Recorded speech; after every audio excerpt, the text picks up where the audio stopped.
Telugu capital భక్తి టీవీకి స్వాగతం సుస్వాగతం. నేను శ్రీలక్ష్మి. ఈరోజు మనతో నడిచే దేవుడు చంద్రశేఖరేంద్ర సరస్వతి వారు, పరమాచార్య వారు, మహాపెరియవా అంటారు. ఆయనతో నడిచిన చంద్రశేఖర్ గురువు గారు ఈరోజు మన స్టూడియోలో ఉన్నారు. మన భాగ్యం అనుకోవాలి, ఆయన మన స్టూడియోకి వస్తే మన భాగ్యం అనుకోవాలి. గురువుగారు నమస్కారం అండి. నమస్కారం అండి. మహాపెరియవా పాదచరణం, గురుపాదచరణం, సిద్ధేశ్వర అనుగ్రహీణం అని చెప్పేసి మొదలు పెడుతున్నాను. ఇప్పుడు మనం మహాపెరియవా గురించి చెప్పింది చాలా మందికి నచ్చింది. ఎంతో ప్రేక్షకులు క్యాపిటల్ భక్తి టీవీకి చాలా అభినందనలు చెప్పారు. ఆయన గురించి ఎవరికి ఇంత తెలియదు. మీరు చెప్పిన తర్వాతనే నేను మా పిల్లలు అందరూ ఇప్పుడు అలా చెప్తున్నాం. మీరు చాలా చెప్పాలా, ఆయన గురించి చాలా చెప్తే మేము కూడా ఆయన నడిచే దేవునితో మేము కూడా నడిచి వస్తామన్నారు. అందువల్ల ఇక్కడ ఆయన దయాల నేను మళ్ళీ మహాపెరియవా గురించి ఇప్పుడు మళ్ళీ చెప్తున్నాను.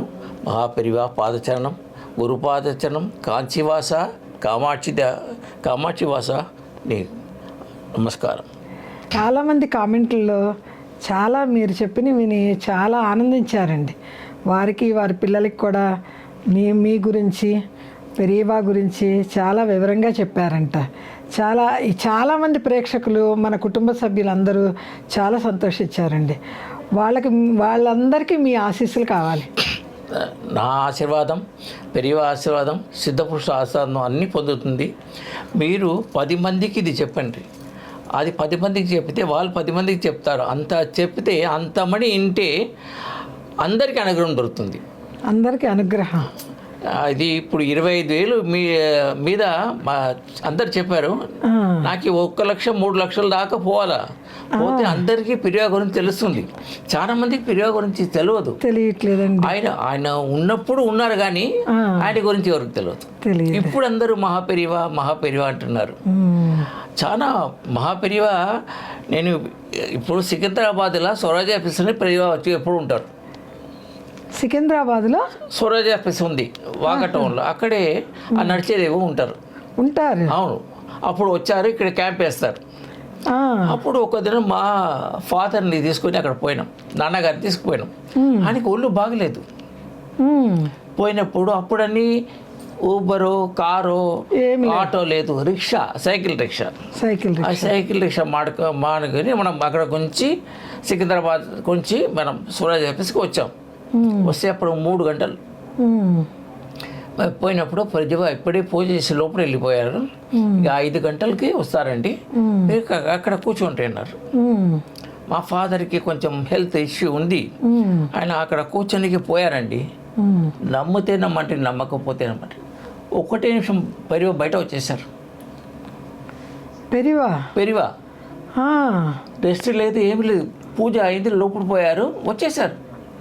వచ్చి నువ్వు ఏ ఊరు, ఎక్కడ ఉంటావు, నీకేమైంది అని అడిగారు. అప్పుడు నేను చెప్పింది 1968 లోపల అనుకుంటే. అప్పుడు ఎవరికైనా డయాబెటీస్ అంటే అన్నం వాడకూడదు. అవును, అన్నం తినకూడదు అంటారు. ఇప్పుడు అన్నం తినొచ్చు, మందులు అంటే మందు వేసుకుంటున్నారు, తింటున్నారు, స్వీట్ కూడా తింటున్నారు. అట్లా అయిపోయింది అది. దాంట్లో అప్పుడే అక్కడ ఉన్న ఒక మనిషి అన్నారు, డయాబెటీస్ అనేది ఒకటి ఇది కాదండి. ఇక్కడ ఉన్న వాళ్ళకి ఏమో డాక్టర్ బియ్యం రైస్ తినకూడదు అంటారు. అదే పంజాబ్లో పోతే రొట్టె తినకూడదు అంటారు. ఇట్లా మార్చి నడిపిస్తున్నారు. అది ఒక సిస్టమ్. ఇదే ఆ సిస్టమ్ని మనం కరెక్ట్ చేస్తే షుగర్ తగ్గిపోతుంది. ఆయుర్వేదంలో కొన్ని తాళపత్రాలు కూడా రాసి ఉంది, ఇది వాడితే షుగర్ తగ్గుతుందని. అది తగ్గుతుందని నేను కూడా చూశానండి. ఆయుర్వేదంలో ఉంది. సిద్ధ వైద్యం అని ఉంది, దాంట్లో కూడా అది రాసి ఉంది. ఈ ఆకు తింటే ఇది అవుతుందని. అది చాలా ఉంది. అట్లా ఉన్నప్పుడు పెరియవా అడిగారు, ఎక్కడ ఉన్నావు, ఏమున్నావు అంటే, ఇట్లా అయిపోయింది, నాకు ఈ భోజనం కూడా చేయడానికి అరగదు లేకుండా డాక్టర్ చేసేసారంటే. ఏం కాదు, బాగా అయితే నువ్వు భోజనం తింటావు అన్నారు. అట్లనే ఒక 10-15 సంవత్సరాలు అయిన తర్వాత డాక్టర్ చెప్పారు, మీరు రైస్ తినండి, అప్పుడే మీకు బాడీలో శక్తి ఉంటుందని భోజనం చెప్పించారు. ఆ భోజనం అప్పుడే అనుకున్నాం. పెరియవా దయ చూడండి, ఎప్పుడో ఇది అవుతుంది ఆయనకి అట్లా తెలుసు. అదే ఆ కామాక్షి ఒక బ్లెస్సింగ్. అయిన తర్వాత అక్కడ వచ్చి అక్కడ సదస్సులో కూర్చున్నారు, అందరు మాట్లాడుతున్నారు, మమ్మల్ని చూశారు, ఆస్వాదం చేస్తారు, మేము వచ్చేసాం. అది ఫస్ట్ మిరాకిల్ నాకు అయింది. First miracle. మళ్ళీ నాకు ఏదో ఒక ఆశ పుట్టి నెక్స్ట్ డే మా అమ్మతోనే వెళ్ళాను. మీ చిన్న వయసు? చిన్న వయసే. నేను అప్పుడు 8th 10th తెలియదు, మర్చిపోయినా. మీకు ఇప్పుడు అంత చిన్న వయసులో సామాన్యంగా పెద్దవాళ్ళు చెప్తేనే పిల్లలకి తెలుస్తుంది. ఒక దేవుడని, పూజని, ఒక మహాత్ములు, పుణ్య పీఠాధిపతులు, ఇవన్నీ మీ అంతటి మీకు ఎలా తెలిసిందంటారు? అప్పుడు అందరు నా పెరివా స్వర వచ్చారు, మనం పోదని మా అమ్మ ఈ లేడీస్ అందరూ 5 పూజ చేస్తారు. అక్కడ ఒక గణపతి మేము ప్రతిష్ఠ చేసాం. ఆ పూజ చేసిన అందరూ పోదాం అంటే నేను కూడా వాళ్ళ వెంబడ వెళ్ళిపోయినా.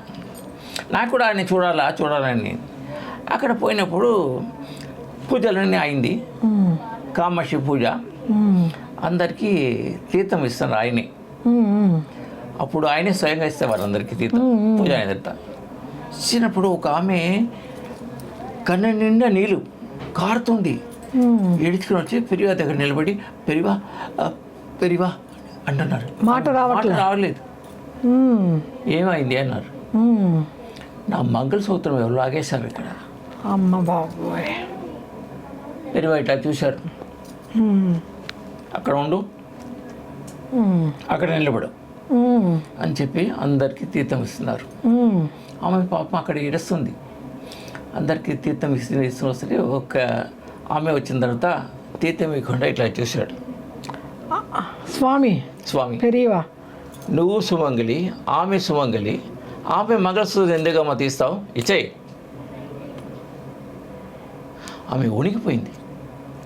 చీరలు కట్టుకున్న మంగళసూత్రాన్ని మెల్లకి తీసి బొడ్లో పెట్టేసుకుంది, ఆమెకి ఇచ్చింది. అప్పుడు పెరివా ఆమెకి కుంకుమ ఇచ్చి పెట్టుకో. ఆ మంగళసూత్రం కూడా కుంకుమ పెట్టి ఆమె వేసుకుంది.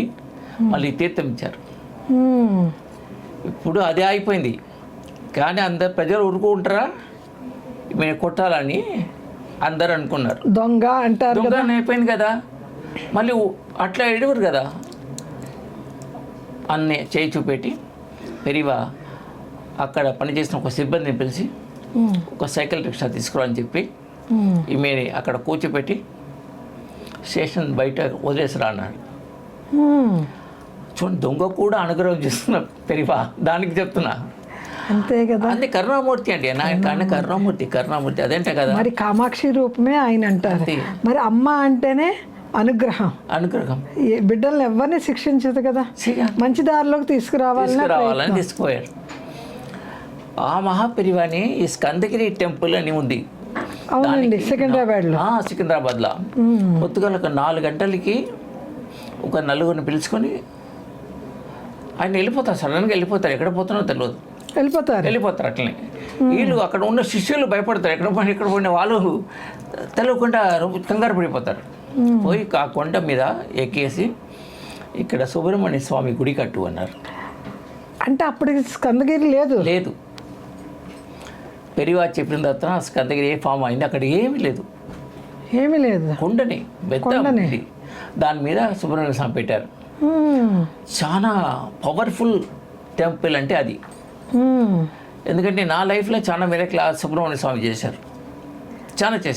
సుబ్రహ్మణ్య స్వామి. అవును, ఆయన అనుగ్రహం ఈయన అనుగ్రహం 2 కలిసి వచ్చింది. అప్పుడంటే అభిషేకం అంటే ఒకటే ఉంటుంది, పొద్దుగాల ఒకటి అంతే. అది కొంచెం మారి పొద్దుగాల ఒకటి, సాయంత్రం ఒకటి అయింది. ప్రజలు అందరికీ కావాలి కదా అభిషేకం చేయాలని మనసులో ఉంటుంది. మరి 1, 2 అయింది, 2, 3 అయింది. ఇప్పుడు 1000 అభిషేకం నడుస్తుంది స్కందగిరిలో. అవును, ఆ సుబ్రహ్మణ్య స్వామిని చూస్తేనే మనస్సు ఒక ఆనందం పొందుతుంది. ఇప్పుడు అన్ని గుడి కట్టారు. అది ఒకటే కూడా మనవి. అక్కడ పెరివాళ్ళని కూడా ఒక విగ్రహం పెట్టాలని, పెరివా కింద శంకర మఠంలో ఉంది, పాతం ఉంది. కానీ పెరివా విగ్రహం ఒకటి పెడితే చాలా బాగుంటుంది కదా అని ఆయన కనిపించి ఆయన చూపెట్టిన సుబ్రహ్మణ్య స్వామి గుడి ఆయన కూడా ఉండాలని నా కోరిక. అది ఆ పెరివాని నడిపేయాలని కోరుకుంటున్నా. అవును కదా, ఆయన తలుచుకుంటే ఎంతసేపు అంతే అంతే అంతే. ఆయన చాలా అది కరుణదేవు అంటారు, కరుణామయుడు అంటారు. కరుణామయుడు. ఈ స్కందగిరి గురించి ఎన్నో విషయాలు చెప్పాలా, అది సపరేట్గా ఒక ఎపిసోడ్లో మళ్ళీ మనం చెప్తాం. ఇప్పుడు మహాపెరివా గురించి మనం మళ్ళీ చెప్తాం. వేరే వేరే ఎన్నో మహాపెరివా మిరాకిల్స్ ఉంది, అదాన్ని అందరు తెలుసుకోవాలి కదా, అందరూ తెలుసుకోవాలి. మన నడిచే దేవుడు, మన దేశంలో ఉన్న దేవుడు, అమ్మవారే ఆయన రూపంలో వచ్చింది, ఎంతో తెలుసుకోవాలి మనం. ఇప్పుడు ఆయన గురించి ఒక పెద్ద మిరాకిల్ స్టోరీ ఇప్పుడు చెప్పబోతున్నాను, మీరే వినండి అందరూ. పెరియవా గురించి మనం బాగా తెలుసుకోవాలి, చాలా విషయాలు తెలుసుకోవాలి అనుకుంటే ముందు ఎపిసోడ్లో పెరియవా గురించి చాలా గొప్పగా తెలుసుకుందాం.